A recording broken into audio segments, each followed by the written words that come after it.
Have you noticed something kind of strange lately?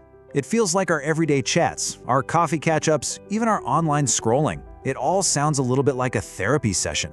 Today, we're going to dig into why it feels like we're all living in an age of constant self-diagnosis. I mean, seriously, right? Just open up any social media app. It seems like absolutely everyone has a label. One person's a narcissist, the next is recovering from trauma. This isn't just a coincidence. It's a huge cultural shift where really complex clinical terms have just become everyday slang. Right, so let's get into it. Narcissist, trauma, bipolar, gaslighting, these words are everywhere. We use them to describe our exes, our bosses, even ourselves. But what does it really mean when the language of daily life starts to sound like it's pulled straight from a diagnostic manual? It feels like we're turning normal human experiences into problems to be solved, and it's creating this vibe where it seems like nobody is ever just okay. So, to really get a handle on why we're so obsessed with what's wrong with us, we actually have to go back in time and look at an idea that's surprisingly new, the idea of a normal person. You see, before we could decide who was abnormal, we first had to invent normal. And what's wild is that this whole idea of a scientifically normal person is only about 100 years old. I mean, look at this timeline. Before that, normal just meant what was common or typical. It wasn't some gold standard you had to live up to. It was just how things were. Well, that all changed. This shift led to what the philosopher George Canguilhem called the normative ideal. And all of a sudden, normal wasn't just average anymore, it became this ideal, this state of perfection. And if you deviated from that perfect ideal, even a little bit, well, now you had a flaw, a problem that needed to be fixed. And this slide just lays it out so clearly. Look at how much the goalposts have shifted. The old idea of normal was pretty straightforward, right? Be an honest, hardworking person, something most people could actually do. But the modern ideal? Oh man, it's this relentless, impossible checklist of career success, perfect parenting, perfect health. It's a standard that's almost designed for us to fail.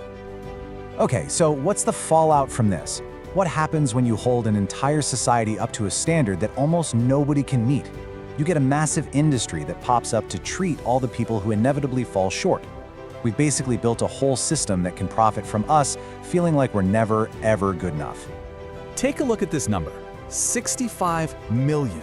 That's the number of antidepressant boxes sold in Turkey in just 1 year, 2022. It's a staggering number. When a whole culture starts to feel like it's abnormal, the demand for a pill to fix it just goes through the roof. But you have to ask, right? Is this actually solving the root problem, or is it just slapping a Band-Aid on the symptoms of a society that's under way too much pressure? You know, one psychiatrist, Dr. Mahir Yeshadal, put it in a way that really stuck with me.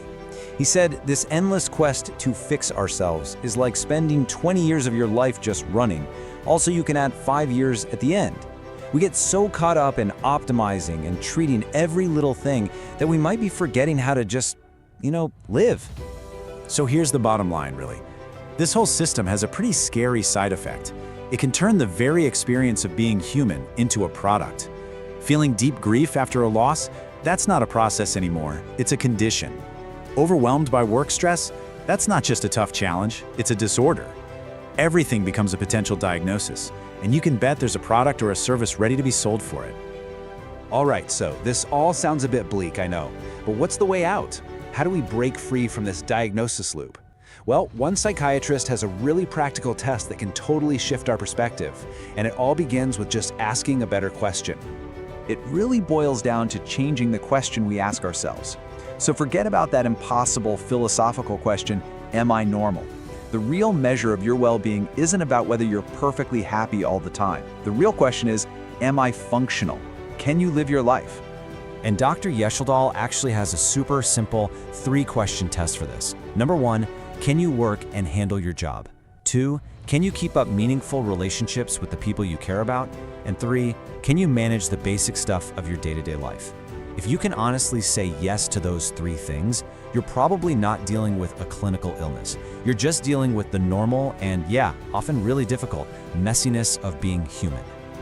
And when you put these 2 mindsets side by side, the difference is just night and day.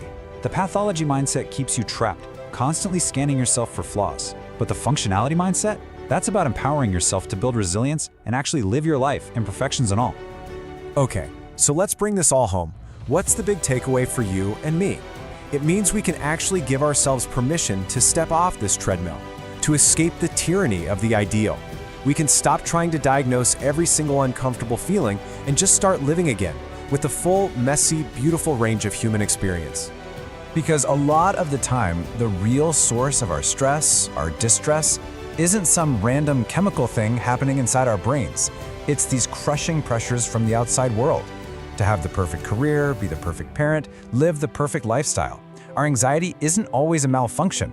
Sometimes it's a perfectly rational reaction to a completely irrational set of expectations.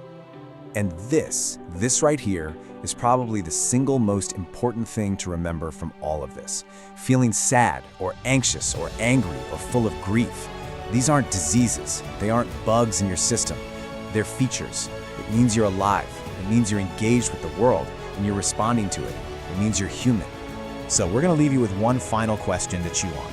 What if we all just decided the goal isn't to be normal anymore? What if the goal is just to be human?